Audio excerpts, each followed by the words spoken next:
Welcome everybody. So as I stated, these are our future leaders, and welcome to Vito as well. I wasn't thinking Vito was going to be with us this morning, so I appreciate that as well. So Animi Krishane is with Marathon as a student counselor. Vito is with Red Lake. Sawyer is with Marathon. Sorry, Redden is with Marathon. Olivia Campbell is with Shunya, and Henry Kanwami is our youth internship with NOMA. NOMA, AMO, you know what I mean? So Henry's a youth fellowship under Wendy Landry, Mayor Wendy Landry's guidance, and I have Thomas Walling, who's also with the AMO youth internship. And as I stated, these are our future leaders. These are people that we're going to incorporate into our councils, and hopefully more, like I said, yes, and most of us take advantage of putting more of them into the realm of that. So we've asked some questions of them directly, and we're going to allow that. So we only have 50 minutes. We're going to try to get through as quick as possible. And I don't have a question for Vito, but he can certainly introduce himself when he goes through. So I'm going to start out with Henry just to give us a quick introduction of each one of us. And go ahead, Henry. Yeah, first of all, I want to start off by thanking NOMA and Wendy for a spectacular 3 days. Can we give them a round of applause? It's been amazing.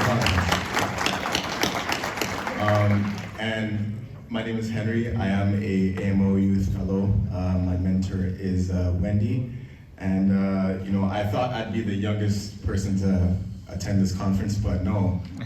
To the right, there's this. What you have before you is the future of Northwestern Ontario. And it is a great privilege that I have the opportunity to be up here and speak with them on topics surrounding youth politics and civic engagement amongst youth. So yeah, I'll let them introduce themselves. Thanks, Henry. Olivia? I'm Olivia Campbell. I'm the student counselor for the municipality of Shunya. This is currently my second term, which is super exciting. And this is my second time being at this conference, and I was absolutely amazed when I got here to see how many students there were. It is such an incredible opportunity, and thank you to my municipality for this opportunity and to NOMA for this incredible experience. It's definitely a lot of learning, and I am honored to be up here with these future leaders and these other students. Great, thanks, Olivia. Sawyer? Hi, I'm Sawyer. I'm a student counselor for the town of Marathon.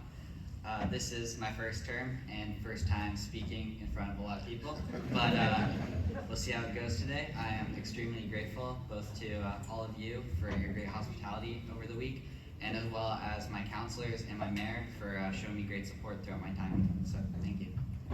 Thanks. Vito? Good morning, everyone. I'm Vito Hanapin from the municipality of Red Lake, and it's currently my first term and the first student counselor for our municipality. So it's quite a lot and overwhelming at times, but it's been a really great learning experience. And thanks, Rick, for, despite the short notice, I get to speak up here to everyone. And it's an honor to be up here with my fellow student counselors. I hope to learn a lot from everyone and them as well. Thank you. Great, thanks, Vito. Nim? Hey, I'm Nim Krishane. I'm a student counselor for the town of Marathon, and I just want to say it's really nice being surrounded by these fellow youth leaders, future leaders. It's nice to see the more involvement from the youth, because we're the future and we need to be very active. And I just want to say thanks for this opportunity to be here and speak. It's really nice, first time doing something like this, so it's definitely an experience. Thanks, Nim. And Nim is a resident of our neighboring community, First Nations, BT Anishinaabe. So he also goes to high school in Maryland. He's taking the opportunity to join our council. So he brings the two cultures together, so it's really a good learning curve for us as well. So we've got some questions of the student counselors and the fellow internship. So we're going to start with Olivia. So Olivia, why is it important to grow leadership skills in youth, and why were you interested in the civil government role? So, as you have just heard about 4 times, and it's very true, the youth are the future. We are the future in leadership, and it's very important for us to grow in these skills, because how else are we going to build on all the efforts and initiatives that everyone in this room has created for their communities? so that we can build on the past and prepare for the future so that the generations that come after us can still enjoy all that you have done for your communities. And I was interested in politics, and so for Take Your Kids to Work Day last year, for my grade 9 Take Your Kids to Work Day, I spoke to Wendy Landry about just what's her role and I was just interested. I had a lot of questions, and she just said, we have this idea, and it's been an idea for so long, and it was this student counselor program. And I had heard about marathons, and I thought it was such an amazing opportunity to learn about process and learn about how everything works. I'm very curious, and I have a lot of questions, and I have learned so much, and I am hoping to be able to teach other youth about that and also be a voice for the youth in my community. I think it's an amazing experience and something that should be an opportunity for so many other people. It's definitely something that I will never forget, and it's definitely something that hopefully will get me into politics.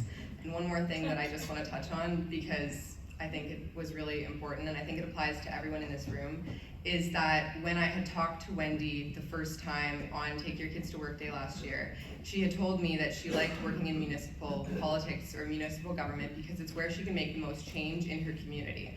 And I think that's very true, and through my past year and a bit on council, I've seen that firsthand, and it's really inspiring. Right on, thanks Olivia.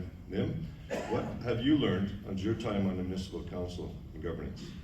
So during my time, I learned that there's very real opportunities for true partnerships with First Nations communities. But a partnership is more than just a land acknowledgement. A lot of work has to be done to ensure a healthy relationship between the two parties. Obviously, throughout history, the Indigenous communities have not had the greatest relationship between the government. But recently there has been a push for reconciliation, so that's very nice to see.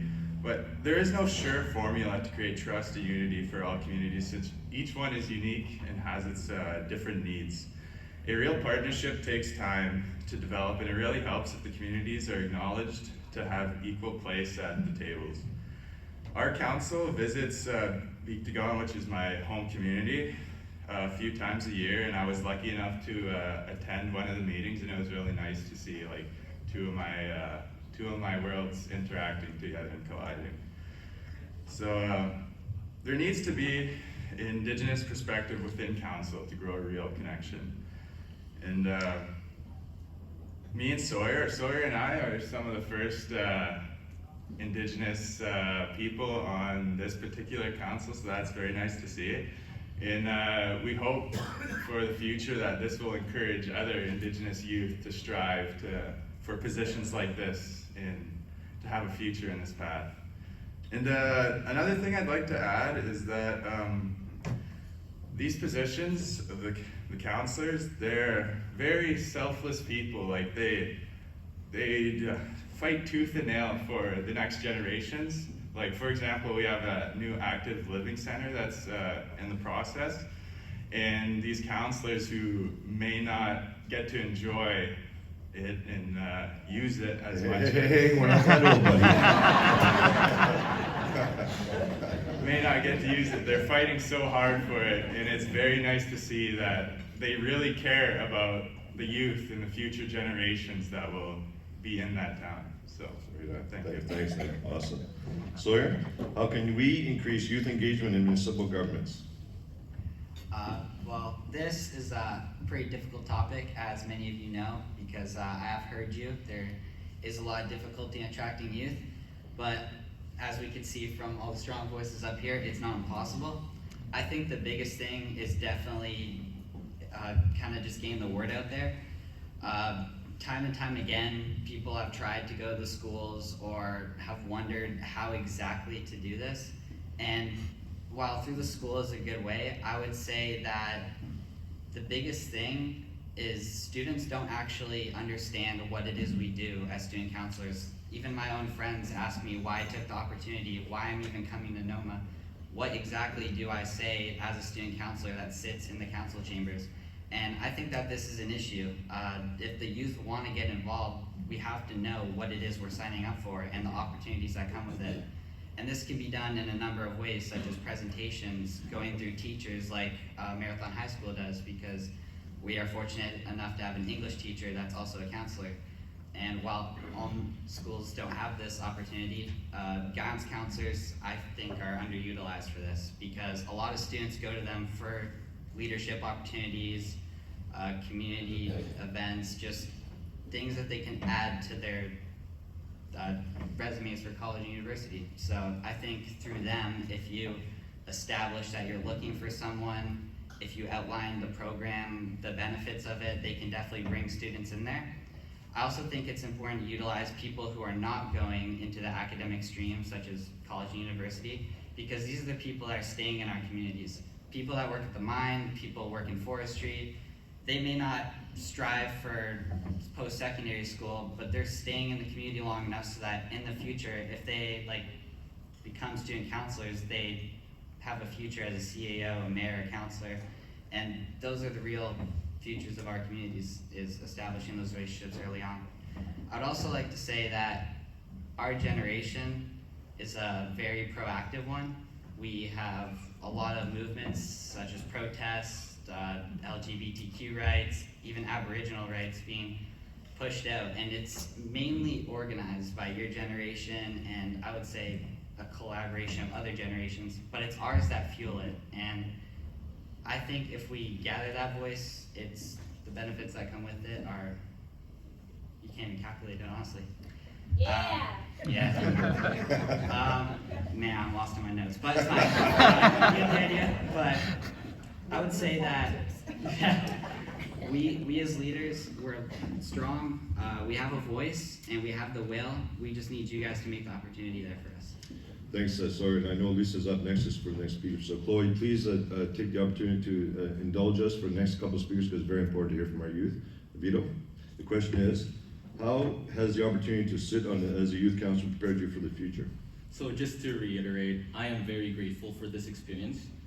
Just sitting in the council chamber with my fellow councillors is already very hands-on. I learned so much in that short amount of time that I get to be there, thinking it's just meetings, but I learned so much. But with that in mind, with so many things that I've learned, I'd say the thing that stands out to me the most is the leadership I learned.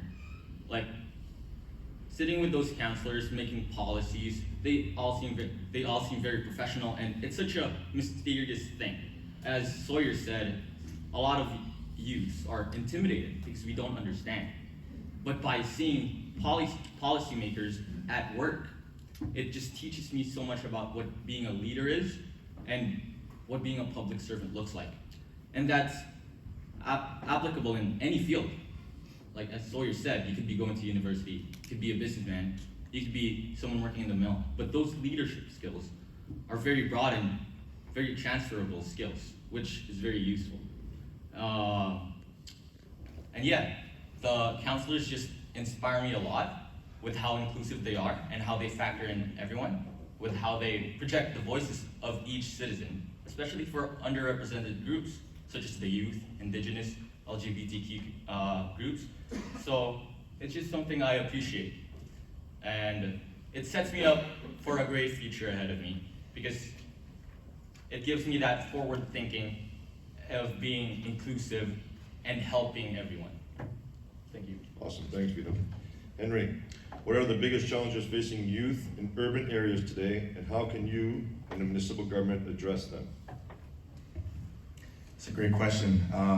But first, can everyone understand me? You know, I had an existential crisis coming up here because I'm like, yo, I'm a Southern Ontarian with a millennial accent. I just want to make sure everyone understands me.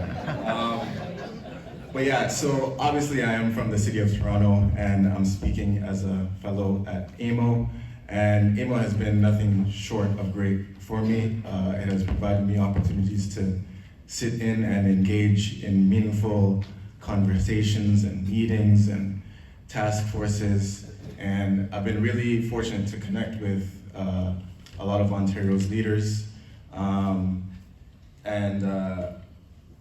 one of the task forces I'm involved in is, well, it's not a task force, it's a project, is the Healthy Democracy Project. And through that project, we're looking at ways to really reignite the interest of politics and really address the state of our democracy here in Canada. And under that umbrella, myself and 2 other fellows are looking at how we can, like I said, reignite the waning interest in politics amongst youth. And this is a pattern that we're seeing all across Canada. I have some stats here.